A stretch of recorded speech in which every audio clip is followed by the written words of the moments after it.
If you're anything like me, and no, not a geek, nerds unite! I was wondering, why are my neck and shoulders in so much pain, and how do I freaking strengthen them? What do I do? And so I would get on YouTube and watch ads or videos like this. Abs of steel. After you watch my video, in 2.5 minutes, yes, I said it right, 2.5 minutes, you'll have abs of steel like this. Men in your neighborhood will be green with envy. Women will be washing their clothes on your abdominal region of steel. Or these. Your shoulders will be so strong you'll be able to lift toy dogs to the heights of Olympus. And then I would begin to try out moves like this. And this one.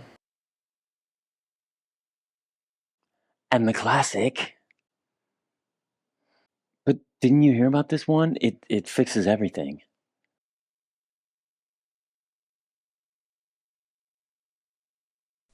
And even after watching all these videos and doing every exercise that will solve every problem, my shoulders are still fucked. Why? Because there's no easy way, folks. Nothing good is ever easy. If something was good and easy, we'd be doing it already. Our bodies are the result of millions of years of evolution. Our shoulders alone, just the shoulder blade, not including the sternoclavicular joint and the glenohumeral joint, the shoulder blade has 19 muscles connected to it. It's complicated. So what do? We find the middle path, meaning we don't do things in extremes. Not too little, not too much. It's kind of like Goldilocks when she finds the chair and the porridge and the bed that's just right. So, too little. Years ago, when I knew nothing about the body and I didn't know anything about my body, really, I would injure my shoulder a lot. And so I'd go to doctors, I'd go to physios, and they would prescribe surgery or rehab or both. And I would always opt for the rehab. And they would show me exercises like this. Let's strengthen the rotator cuff muscles. Great. But what about exercises that are applicable to my everyday movements and habitual patterns? Because this is not a habitual pattern. When was the last time you did this outside of rehab? We need to find exercises that are applicable to the movements that we do in everyday life. And then we got the other extreme. We've got planks and push-ups and handstands. It's too much, folks. Think about this. You're putting your full body weight on shoulders that are already injured. So how do you expect your shoulders to fully support you and your full body weight if they can't even support something as simple as luggage or a computer? It's too much. So let's find the porridge that is just right. And let's find that middle ground, like what I just said. Why don't we use a wall so we can apply our body weight onto it, but not our full body weight? And then we do functional movement patterns to teach the shoulders how to adapt to different force vectors. That's a vector, Victor.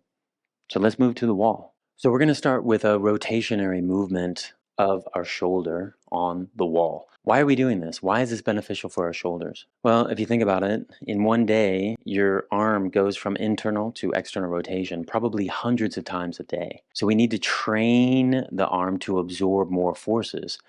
And that's why we're doing it on the wall. Not too much, not too little. And my apologies for the shadow work here. That's another video about my shadow. We're going to separate our fingertips of our right hand as much as we can. So we're starting with the right hand, just to help distribute weight throughout the shoulder and the chest. Now, the positioning of the hand. Do we place it high or low or medium? I'm going to go medium. If you want to go higher, the leverage is longer and your arm and shoulder will absorb more weight. If it's lower, of course, not as much. Let's find the middle path. Let's start with the middle. But if this is too much for you, when you try it out, drop it down lower. Watch my feet. The pivoting of the feet is super important. So I'm just going to pivot on my right heel here. I'll show you a close-up of my feet and what they're doing. So I'm going to pivot on my right foot. I'm going to bring my left arm underneath, and I'm going to cross my left foot under and across from my right foot. Then I'm going to pivot on my heel and rotate to my left. Jazz hands. Pivot back, rotate to the right. rotate to the left.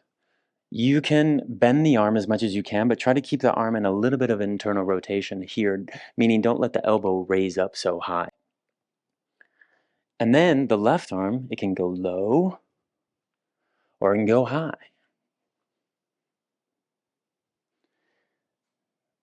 And so I'm adding a little bit of weight, but not my full body weight, to my shoulder girdle. And if I come back and rest and I switch to the other hand, here's my left hand, and I'm going to pivot on my left foot.